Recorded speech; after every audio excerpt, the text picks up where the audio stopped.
पिछली वीडियो में हमने क्लास 9th का फर्स्ट चैप्टर साइंस का जो मैटर इन आवर सराउंडिंग में जो है कई पहलुओं पर हमने डिस्कशन किया था। और उसमें हमने स्टेट ऑफ मैटर और फिजिकल नेचर ऑफ मैटर इत्यादि बातों पर हमने डिस्कशन किया था। आज जो है हम डिस्कशन करने वाले हैं कि ये जो मैटर का जो स्टेट है क्या वो चेंज हो सकता है, बदल सकता है वो। हम इसी पर आज हम चर्चा करेंगे। तो कैन स्टेट ऑफ मैटर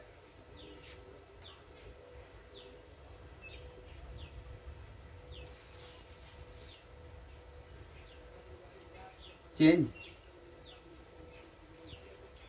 हम इसी बात पर डिस्कशन करेंगे कि जो मैटर का स्टेट है क्या चेंज हो सकता है। तो हमने पढ़ा, 3 स्टेट पढ़ा। क्या क्या पढ़ा? नंबर 1 सॉलिड, नंबर 2 लिक्विड और नंबर 3 गैस। वैसे 2 स्टेट इसमें और होते हैं, हम जो कि उनका यहाँ पे लेना देना नहीं है। जो एक होता है जैसे प्लाज्मा, और एक और होता है इसमें जिसको हम बोस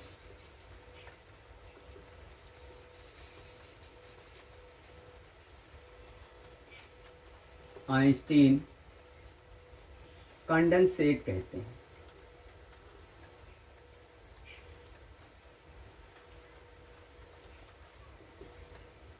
ये भी एक स्टेट होता है, और ये स्टेट जो है वो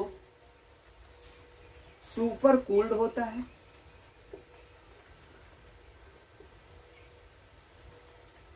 और ये जो स्टेट होता है सुपर हॉट होता है।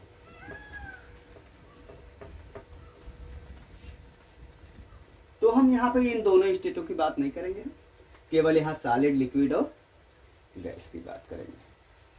तो सॉलिड हम जानते हैं, जिसके जो कॉन्स्टिट्यूएंट पार्टिकल्स होते हैं उनके बीच जो इंटर मॉलिक्यूलर स्पेस होता है वो बहुत ही कम होता है। और लिक्विड में जो है जो इंटर मॉलिक्यूलर स्पेस होता है वो सॉलिड की अपेक्षा अधिक होता है। और गैस में जो है इंटर मॉलिक्यूलर स्पेस है जो बहुत ज़्यादा होता है, जिस कारण से जो फोर्स होता है सबसे स्ट्रांग इसमें होता है सॉलिड में, और उससे कम जो है लिक्विड में होता है, और सबसे कम जो होता है वो गैस में होता है। तो सबसे कम होता है, नेग्लिजिबल होता है, इसलिए गैस के पार्टिकल जो है फ्री मूव करते हैं। तो क्या हम यहाँ पर सॉलिड, लिक्विड और गैस की जो स्टेट है उसको हम किस प्रकार से चेंज कर सकते हैं? आप लोगों ने पढ़ा होगा कि जो पानी को यदि ठंडा किया जाए तो बर्फ़ में कन्वर्ट हो जाता है, और यदि बर्फ़ को पुनः जो गर्म किया जाए तो पानी में बदल जाएगा, और पानी को गर्म किया जाए तो गैस में बदल जाएगा, वाष्प में परिवर्तित हो जाएगा।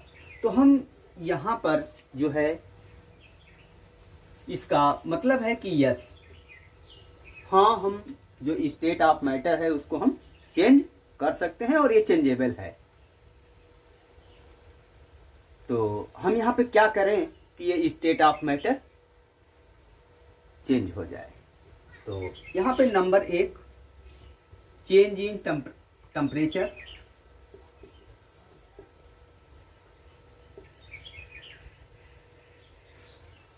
या तो हम टेम्परेचर में परिवर्तन करें, दूसरा या change in pressure,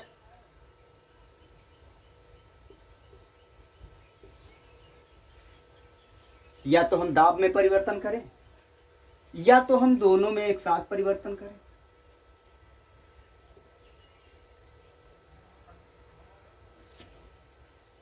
change in temperature and pressure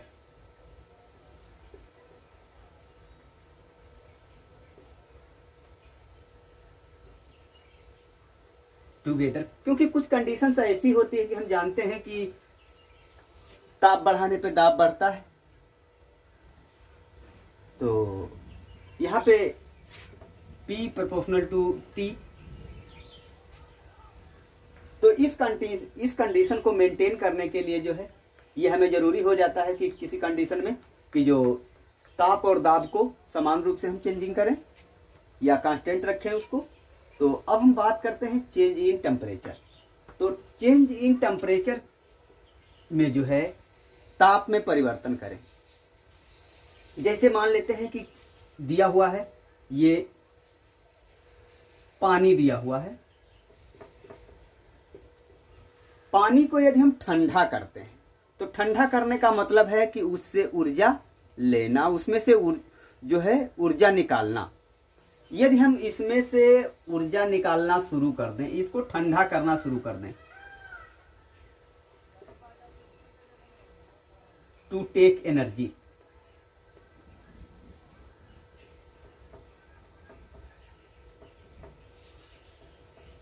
इसको ठंडा करना शुरू कर दें तो ये बर्फ में परिवर्तित हो जाएगा। इसी प्रकार से यदि ये बर्फ है तो अब ठंडा करने पर जो है क्या होगा कि ये बर्फ में कन्वर्ट हो जाएगा। तो हम जब पानी से जब ऊर्जा लेना शुरू करेंगे तो जो अणुओं की, जो जल के अणु हैं, उनकी गतिज ऊर्जा जो है लगातार घटती जाएगी, घटती जाएगी, घटती जाएगी, घटती जाएगी। और 0 सेंटीग्रेड पर जो है जो पानी के जो अणु होंगे उनका जो मूवेबल प्रॉपर्टी है वो खत्म हो जाएगी, स्टॉप हो जाएगी, वो रेस्टिंग कंडीशन में आ जाएंगे वो। और जब वो रेस्टिंग मतलब कि उनकी जो काइनेटिक एनर्जी है वो सारी की सारी जब ड्रॉ कर ली गई तो अब वो रेस्ट हो गए, उसमें मोशन प्रॉपर्टी नहीं बची और वो सॉलिड में कन्वर्ट हो गए। इसी प्रकार से जब हम टेम्परेचर को बढ़ाना शुरू करते हैं, जब टेम्परेचर को बढ़ाना शुरू करते हैं तो उनकी जो अणुओं की जो गतिज ऊर्जा है वो बढ़ना शुरू होती है। गतिज ऊर्जा बढ़ने से जो उनके बीच जो पार्टिकल्स का जो एटम्स हैं, मॉलिक्यूल्स हैं, उनका विब्रेशन एम्पलीट्यूड भी जो है वो बढ़ता है।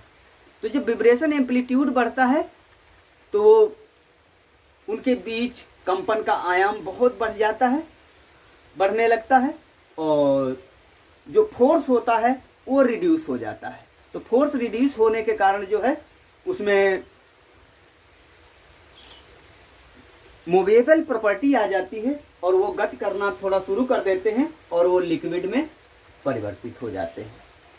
इसी प्रकार से लिक्विड को हम और गर्म करें तो जो मॉलिक्यूल्स होंगे वो और एनर्जी गेन करेंगे, और जब और एनर्जी गेन करेंगे जिससे उनका वाइब्रेशन एम्पलीट्यूड जो है और बढ़ जाएगा, कंपनों का आयाम और बढ़ जाएगा, तो उनके बीच का जो फोर्स है और अधिक रिड्यूस हो जाएगा, और अधिक रिड्यूस हो जाएगा, इतना रिड्यूस हो जाएगा कि वो लगभग निग्लिजिबल हो जाएगा और पार्टिकल मूव करने के लिए फ्री हो जाएंगे। इस कंडीशन को हम क्या कहेंगे? गैसीय कंडीशन बोलेंगे। अच्छा, तो ये बात समझ में आ गई होगी कि यदि जलवाष्प को हम ठंडा करें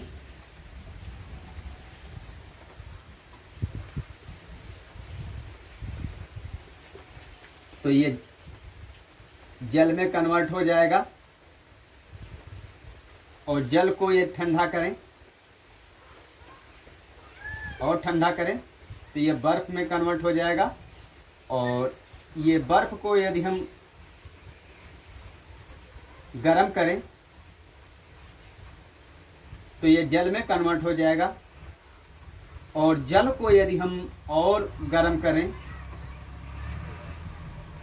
तो ये जल वाष्प में परिवर्तित हो जाएगा।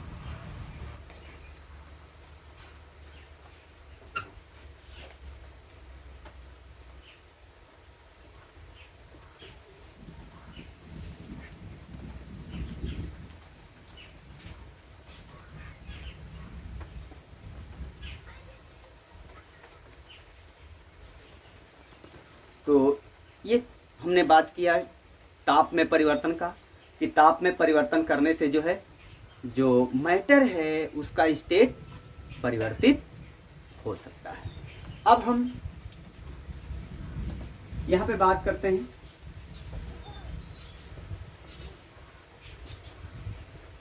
Change in pressure.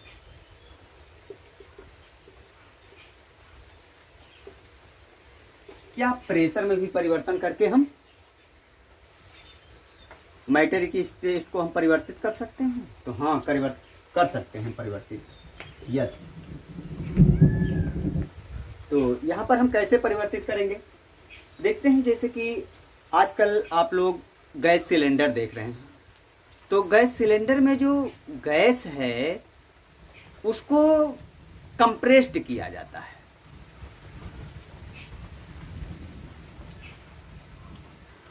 और कंप्रेस्ड करने से जो है वो गैस सिलेंडर के अंदर लिक्विड में परिवर्तित हो जाती है। इसी प्रकार से जो हम ऑक्सीजन का सिलेंडर देख रहे हैं, ऑक्सीजन जो है वो कंप्रेस्ड ऑक्सीजन है और वो लिक्विड के रूप में सिलेंडर के अंदर होता है। अब ऐसा क्यों होता है?